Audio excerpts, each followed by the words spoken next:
Mike, if you're ready, we're on the air. Okay. Well, welcome to everybody from Japan here to the ATSC booth. My name is Dave, and this is my colleague Lynn. Hello. And we are here today to talk about a new kind of terrestrial over-the-air television service that is just launching in Korea and in the United States.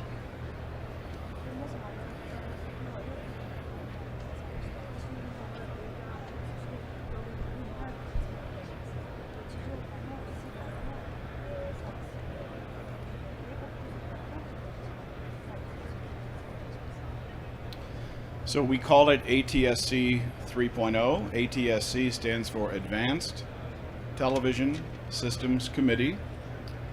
And I'll begin with some of the features of what we also call next generation TV broadcasting.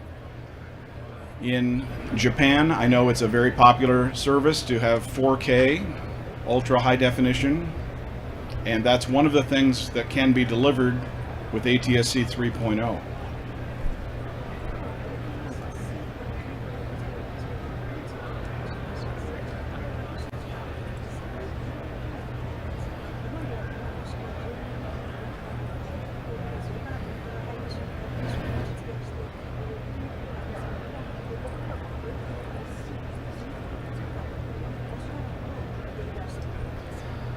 In addition to better picture quality, 3.0 offers interactivity, multi-channel audio, all coming from an over-the-air signal.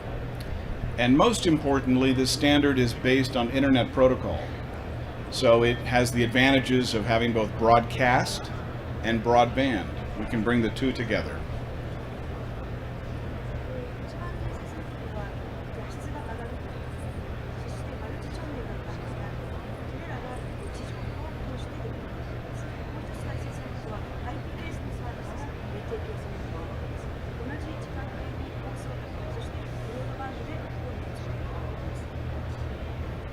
Lynn, you want to take the second slide here? Sure. This is something that combines the advantages of over-the-top broadband and over-the-air broadcast. So it gives a better proposition to the consumer for more services, more programs, more choices of things to do, and a lot of flexibility for what kind of services can be delivered.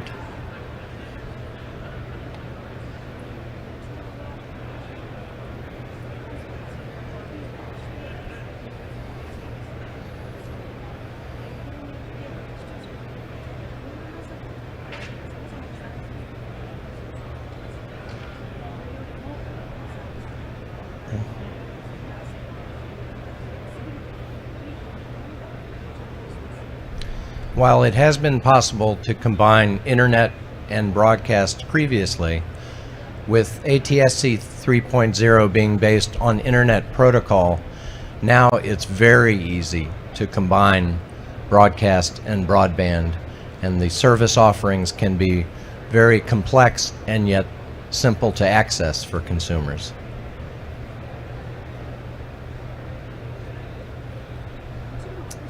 Want to go to the next one? Yeah.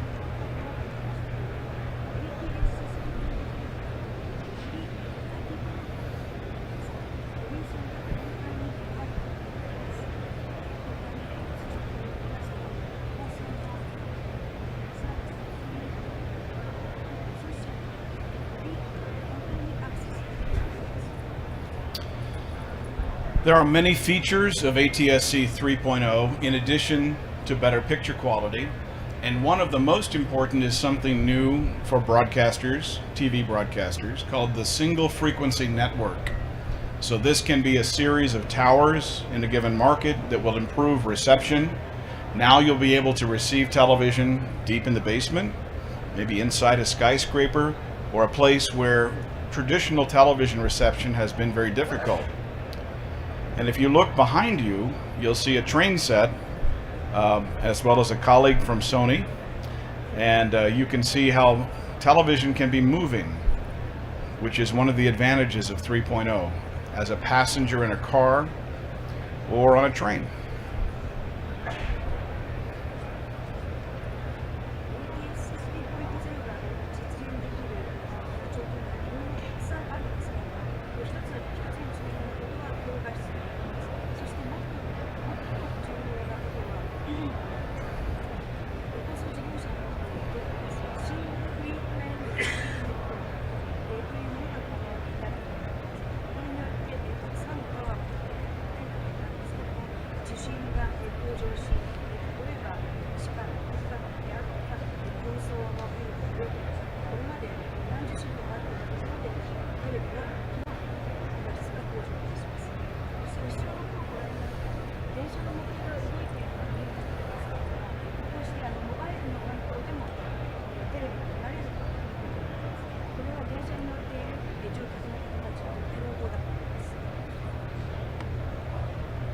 Lynn? One of the other advantages of ATSC 3.0 is the ability to distribute advanced emergency information. We can wake up devices when an event occurs and provide important information. We know this is very important in Japan, where early earthquake warning systems have been very successfully deployed, and that is a model for success for U.S. Deployments of emergency information. But with this capability, we can deliver video, we can deliver text messages, we can have audio and graphic information or map information, evacuation routes, and other things that will be critically important if and when an emergency occurs, that go far beyond our ability currently to impart important emergency directions and information.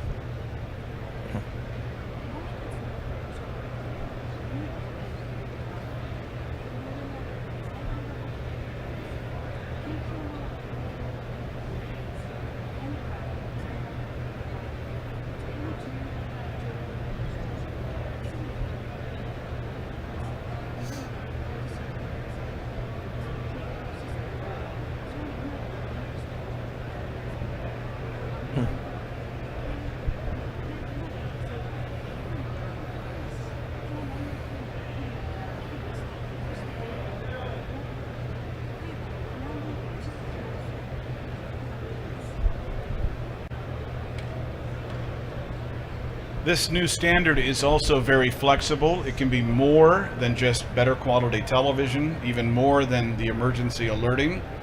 What we have here is a large pipe that goes directly into the home or into the hand from broadcasters to send data. So information can be targeted to consumers and personalized. And ATSC 3 is flexible, adaptable, and focused on the future needs of broadcasters throughout the world.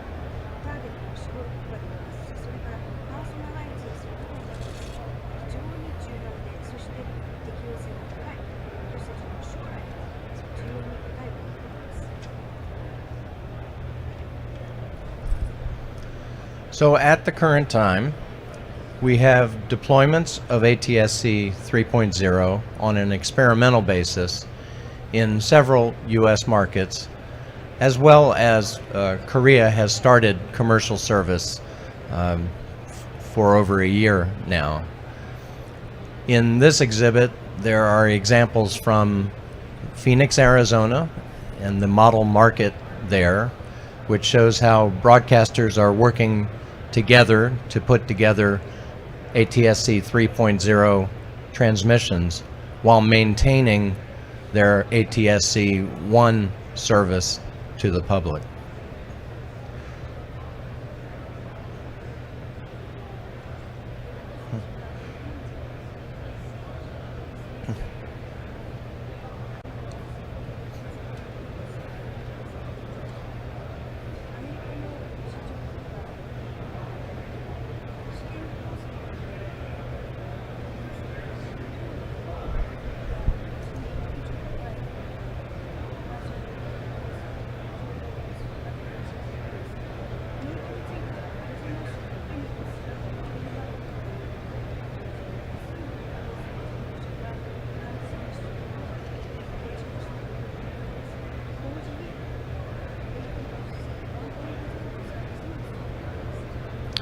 We have built a small single frequency network here in the Las Vegas Convention Center, but in Dallas, Texas, Sinclair Broadcasting is launching a single frequency network that will cover the entire metro area of Dallas, Texas.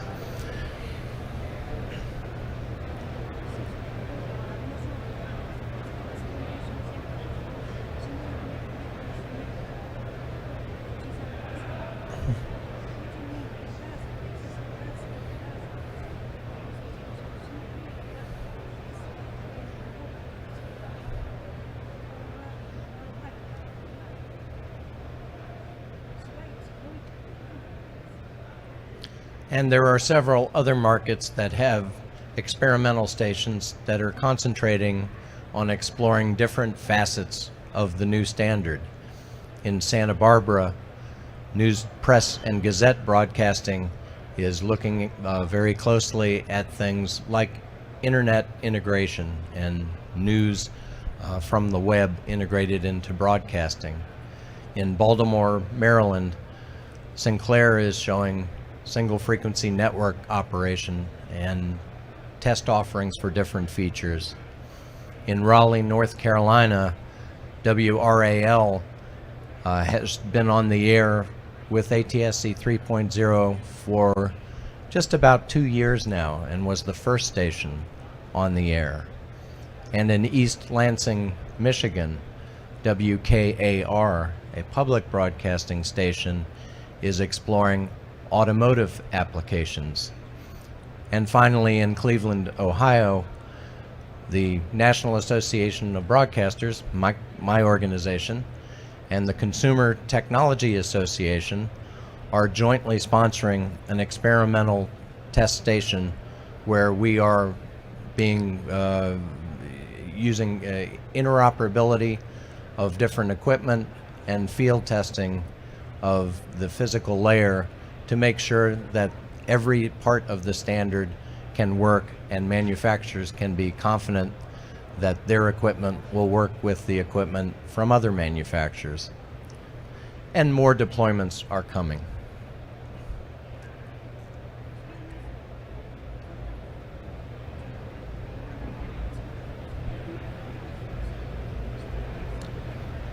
Did you put anything about the 40 city announcement? Okay.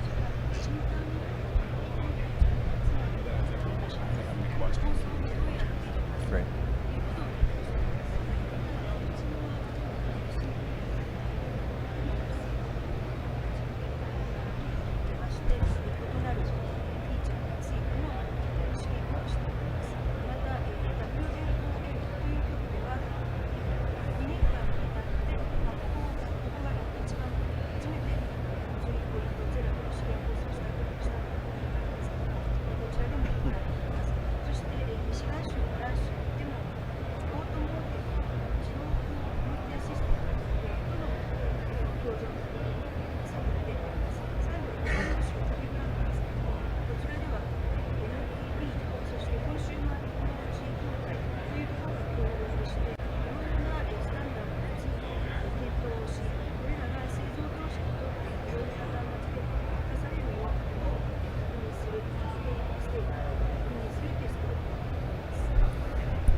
And finally, just this week, it was announced that 60 U.S. television markets are now going to launch ATSC 3.0 by the end of next year.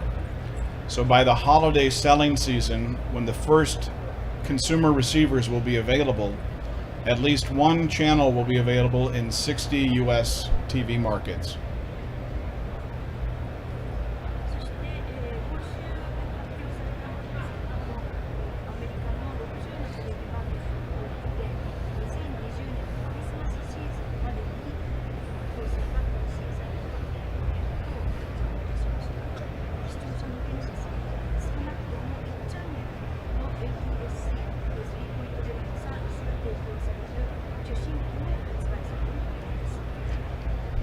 Obviously, you all know that this process starts with the chipset that must be built into new products. Sony is leading in this area, and on one of the kiosks behind you, you can see one of the Sony chips. There are also products being developed by LG, Samsung, and Sinclair. And we do expect the first consumer products in America to be sold not this year, but in 2020. we know it's good to be comfortable today, so we've enjoyed having you and a chance to sit down, which is good, and we would take your questions if you have any.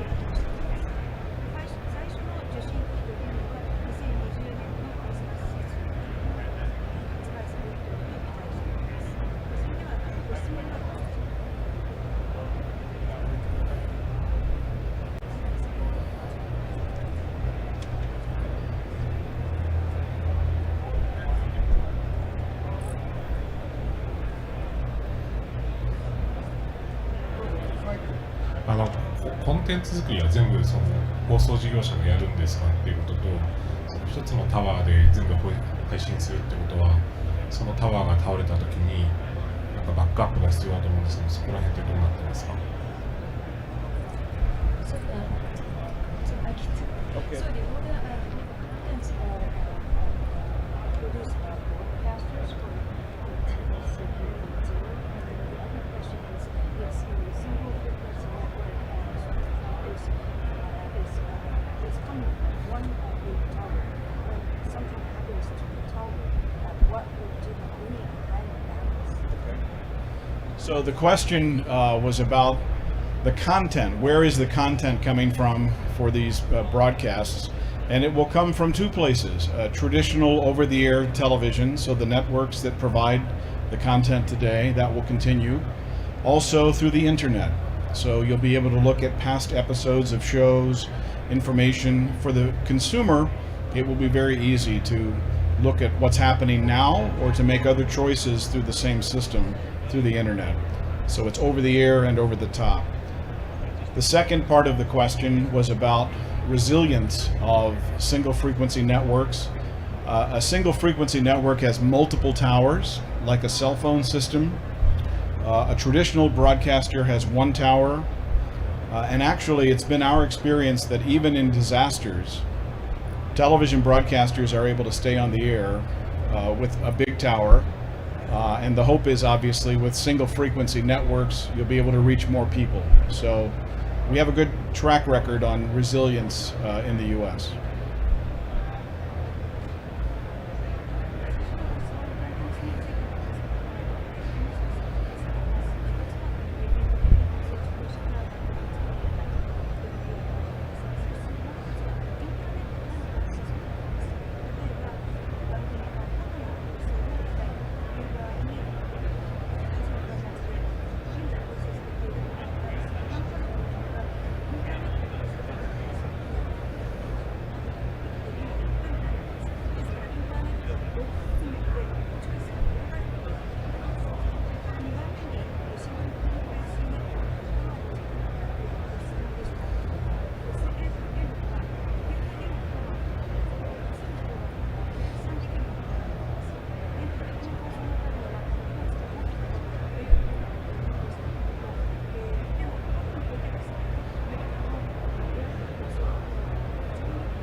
We have time for one or two more questions. So another question?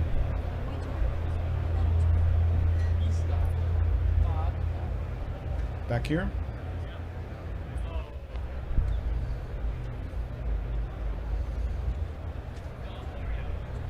I understand that the point of the 3.0 is the integration of the broadcasting and the broadband.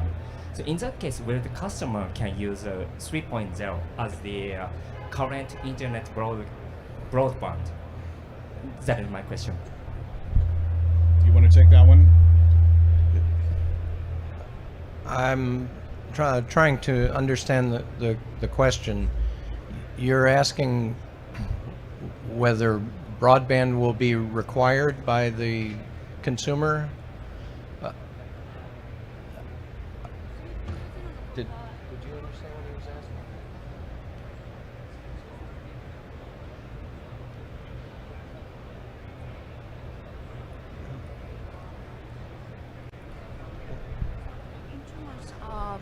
internet service delivered by 3.0, is Yeah. it the quality is the same thing as you are okay. getting from broadband right now? Correct. It will be augmented from the current service. In the U.S., television stations, for instance, do news that is for their broadcast, but they also have very extensive internet and web news. But that's done over here, and the broadcast is done over here. So bringing all the assets that are available from the internet side together with the broadcast side can now be available to the over-the-air television viewer. On broadcasting, since it is a linear channel generally, there is not much time for in-depth coverage of news events. But for the internet, with an on-demand format, you can have many different aspects and longer content. So we can now make that flexibility that is available on the web side to the broadcast viewer on the over-the-air side. So it will be very much an enhanced experience for consumers.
To our friends from the Japan electronics industry, thank you for visiting today.